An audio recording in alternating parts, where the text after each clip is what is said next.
يا نبي سلام عليك يا رسول سلام عليك. Alors, qu'est-ce que le jeûne? Eh bien, son étymologie dans la langue arabe vient de sama yasumu siyam, qui veut dire al-imsak, c'est-à-dire le fait de s'abstenir. Maintenant, quant à la signification jurisprudentielle, donc al-istilah, le terme spécifique à la jurisprudence, il revient au fait de s'abstenir des deux désirs, c'est-à-dire le désir du ventre, ainsi que des parties intimes, et ce, pendant une certaine durée, c'est-à-dire toute la journée. Le tout accompagné d'une intention dans le but de se rapprocher d'Allah subhanahu wa ta'ala. Il existe une multitude de textes scripturaires mentionnant le jeûne du Ramadan. Nous en avons choisi deux afin de ne pas s'étaler sur le texte. Allah dit dans le Coran فَمَنْ شَهِدَ مِنْكُمُ الشَّهْرَ فَلْيَصُمْهُ. En français, donc quiconque d'entre vous est présent en ce mois, qu'il jeûne.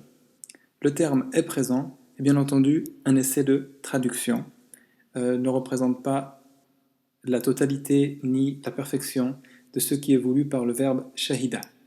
Puis nous avons un hadith du prophète قال رسول الله صلى الله عليه وسلم إذا جاء رمضان فتحت أبواب الجنة وغلقت أبواب النار وصفدت الشياطين. Ce qui se traduit par le prophète a dit sallallahu alayhi wa sallam, lorsque vient Ramadan, les portes du paradis s'ouvrent et celles de l'enfer se ferment et les démons sont enchaînés.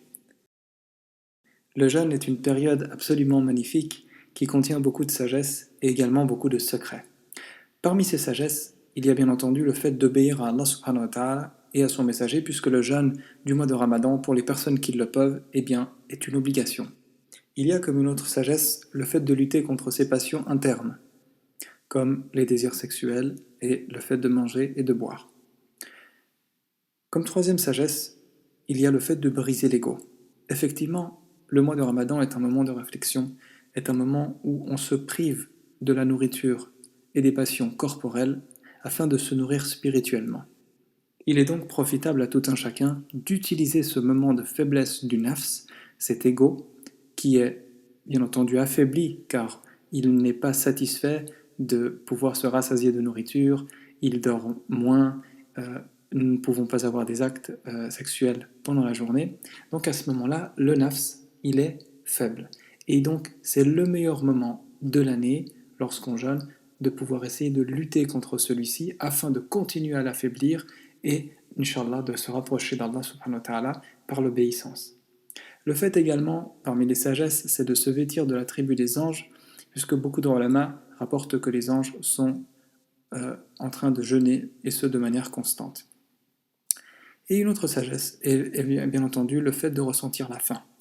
Et le fait de ressentir la faim et de ressentir la soif, alors même qu'on sait qu'on va pouvoir se rassasier à l'heure du Maghreb, eh bien on peut avoir une pensée pour les personnes qui sont pauvres, les personnes qui sont démunies et qui ne peuvent pas, comme nous, rompre leur jeûne à partir du coucher du soleil.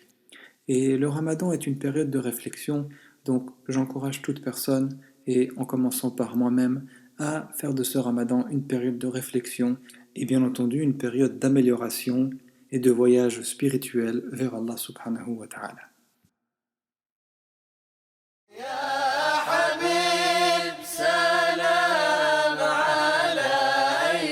يا رسول الله